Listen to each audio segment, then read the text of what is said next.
The Finnieston crane is a really awesome landmark of Glasgow that kind of captivated me, especially when I stood underneath it and gazed up and imagined it hoisting up railroad locomotives into barges in the River Clyde.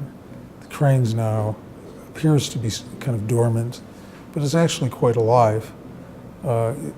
If I attach a listening device called an accelerometer to the crane, you hear all kinds of vibrations and its response to the weather, to the wind, and the pigeons living inside of it. An accelerometer is a vibration sensor that's normally used by structural engineers to measure vibration in bridges and anything that can have some kind of vibration fault, like an automobile engine and airframe of an airplane. It's not normally used the way I'm using it as a listening device, but for me it's like a kind of a spaceship into another dimension, the dimension of a kind of hidden world of vibration that occurs in the material world, and how the material world is affected by the acoustic energy in the environment around it.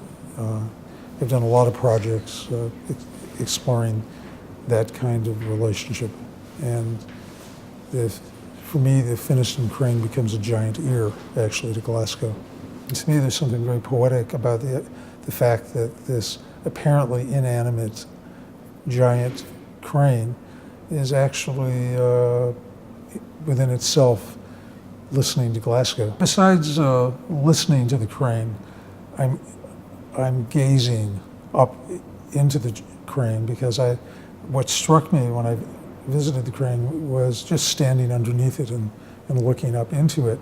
And because the crane is kind of static right now, and in its life as a crane, it wasn't static, I thought it would be interesting to have a view with a rotating camera that made the crane, image of the crane, slowly rotate. And it was very important for me, since the camera was gazing up at the crane, that an audience viewing this would also be gazing up. And I thought the portico of Goma was the ideal place in Glasgow to be able to gaze up and see this live rotating view of the Finnieston crane, and then be immersed in, of course, the sound, the inner voice of the crane.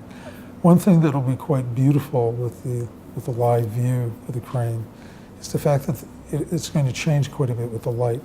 The only times I've been to Glasgow, it's been really overcast, and it's almost a black and white image, but you will get some sunny days and days with different kinds of lighting conditions. So the upward view of the rotating crane will change with the light.